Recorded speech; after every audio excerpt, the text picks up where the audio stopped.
New setup. Hi, welcome to my channel. Today I'm going to be talking about the books that I've rated 5 stars. Now, if you went to my Goodreads and you looked at all of the books that I have rated in my booktube years, which equals 2, you will say that I've contradicted myself because these are not all of the books that I've rated 5 stars, technically. But I have narrowed it down to the books that have made a lasting impact on me, which is slightly less. I don't really know how else to narrow it down, but I'm going to be talking about those that I think about them every day. I think about how much I want to reread them, and I have decided to share those specifically with you. So let's get into the series slash standalones that I have rated 5 stars. Some of these I do not have on hand with me. I read them online, so I have the sticky notes here. Okay, so the first book slash series that I rated 5 stars, that would have to be the Arc of a Scythe trilogy by Neal Shusterman. This is a YA dystopian trilogy that is set in a world where people can't die naturally and permanently unless they are killed by Scythes, who are people that are like entitled to killing other people. This is such a fun series. Not actually, it's kind of bittersweet, but I loved the journey of reading all 3 of these. Personally, my opinion, I think that this is a more plot-based story. The characters do serve a purpose. I do have favorite characters in this, but I feel like the plot really drives it and makes you want to get into the next ones because you just want to know what happens.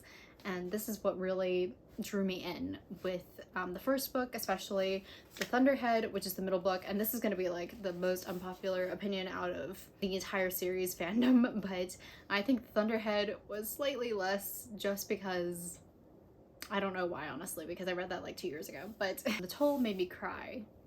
So if you want a good little weep at the end of a trilogy, then this might be for you. Yeah, this has made a lasting impact on me. I really want to reread this series just for the vibes again. It is like my safe space. Not the most uplifting one, but it's fun. The next series I'm going to talk about, it's not necessarily the most underhyped book, so it's overhyped, and I firmly believe in that, but I also firmly believe that this is a 5 out of 5 stars series, and that is The Six of Crows duology by Leigh Bardugo.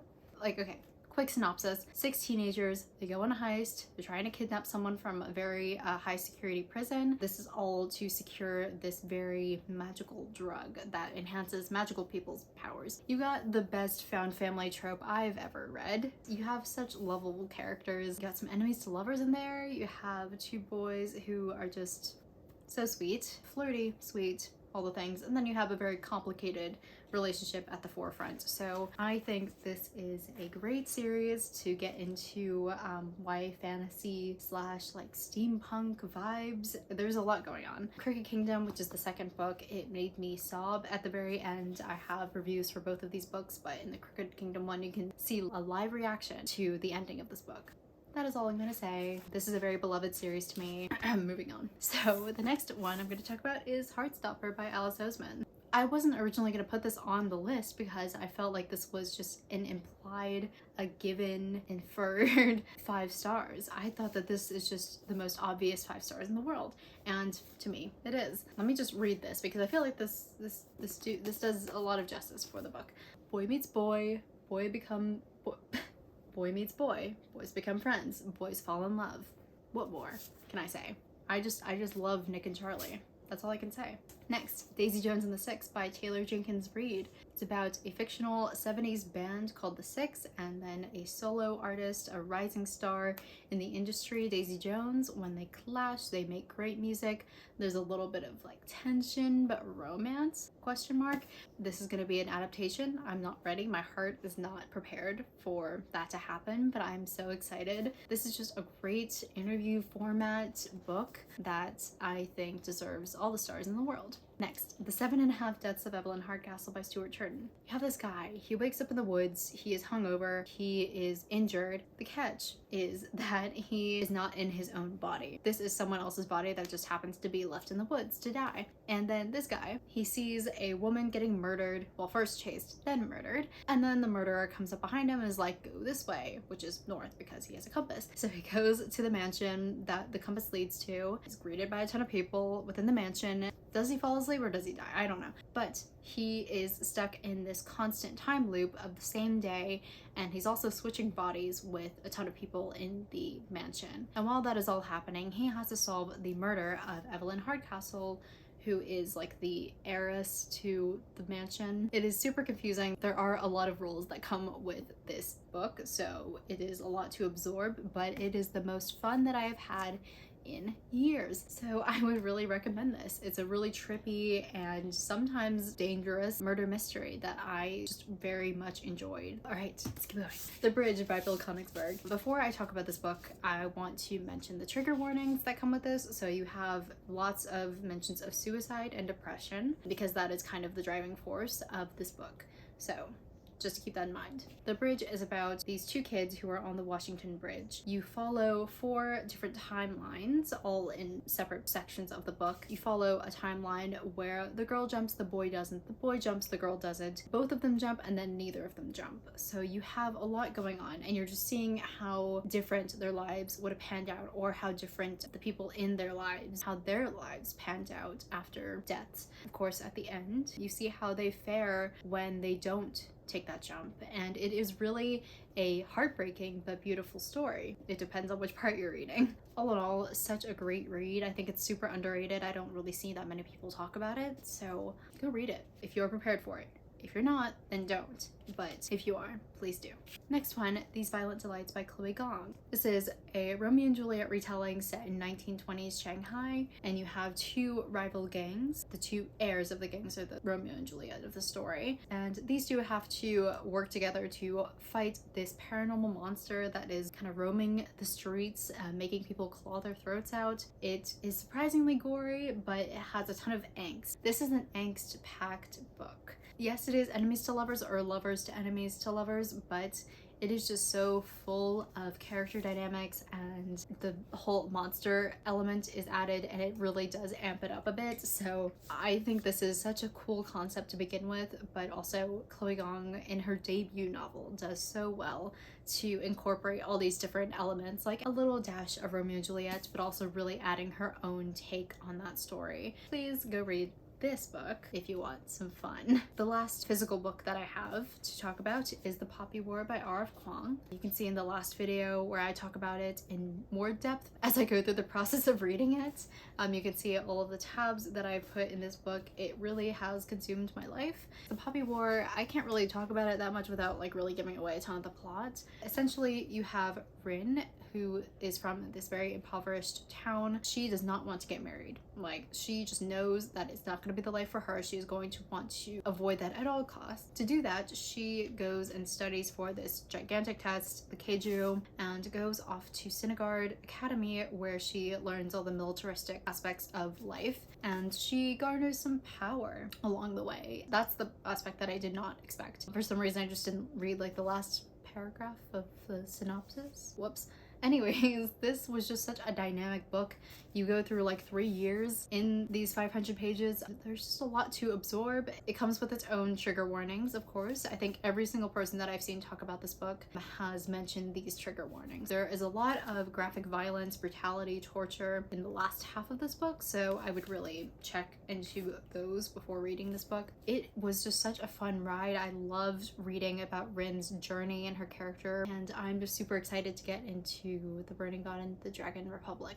Now, let's talk about the non-physical books, so all the ebooks that I have read thus far. The Love Hypothesis by Hazelwood. This one just automatically got a 5 stars for me as soon as I finished it, because I was like, oh, this is great. This is the best romance I've ever read, because it's the only one that I've ever read. And it still kind of remains a 5 stars, only because it just really made me get all those butterflies. You know, it made me laugh a ton. Super tropey. You got fake dating. You have, it's a teacher-student relationship, but it's college for one, and that's also not her professor, so there's a little bit of debate about that, but I loved it. I thought it was really sweet. I really can't justify myself anymore about that. So moving on, The Kiss Quotient by Helen Hoang. This is about a woman named Stella who has autism spectrum disorder. This kind of leads into her being a workaholic. She's very dedicated to being an econometrician, and she doesn't really have that much like love life, dating experience, and she wants to get some of that. So she hires a male escort named Michael, who who teaches her all the ways, if you know what I mean. This book, I definitely do rate it 5 stars because you have two good people. This is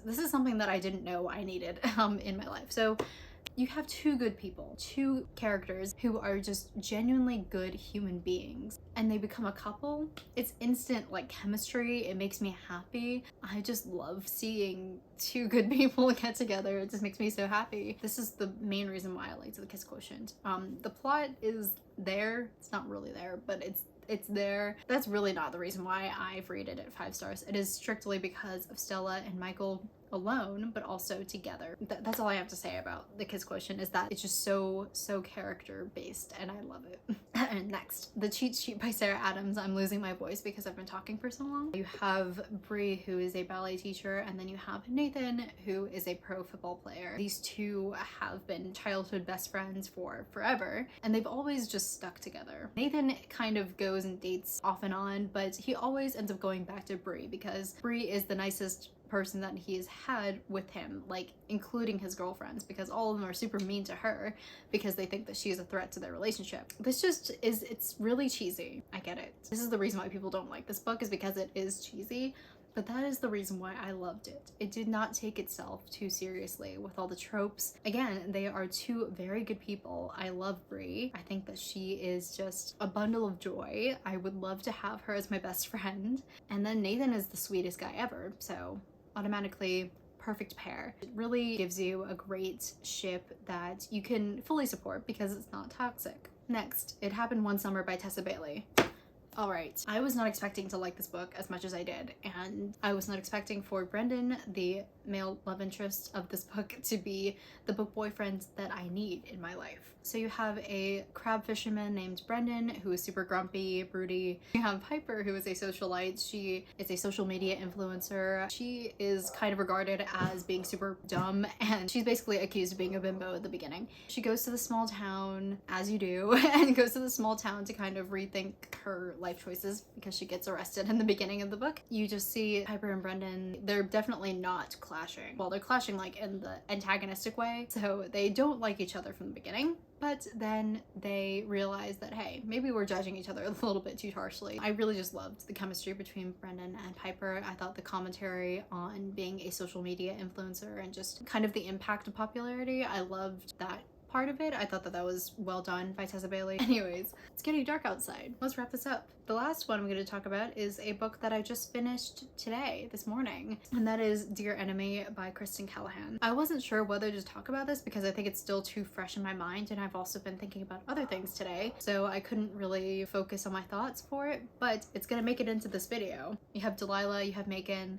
Delilah was bullied by Macon in high school, or like basically since they were 11. The last time they saw each other 10 years ago was in high school when a whole incident happens, and then they reconnect by a complete misunderstanding and accident. Then it ends up that she is paying off her sister's debt because her sister stole Macon's mom's watch, and that thing was like super expensive, and he's like, okay, I want it back. This is the only thing I have left of her. Delilah is the better sister of the two, and she's trying to pay off this debt, so she goes to be Macon's assistant for a while. These two, they have a lot of history behind them because of how much he bullied her and how much she berated him. And I really did think that this was enemies to lovers done well. I just really liked the chemistry between Delilah and Macon. The only thing I would really criticize is the fact that his name is Macon, because that is a city in Georgia. That's all I have to say. That's my only nitpick about this book. But everything else I really did enjoy. I thought it was written very well. I was impressed. I was not expecting to like it. Anyways, those are the books that I've rated 5 stars. Not all of them, but the ones that have really stuck with me and I think that you should go and read. I'm losing my voice. I'm gonna go drink some water, and I will see you in the next video. Bye.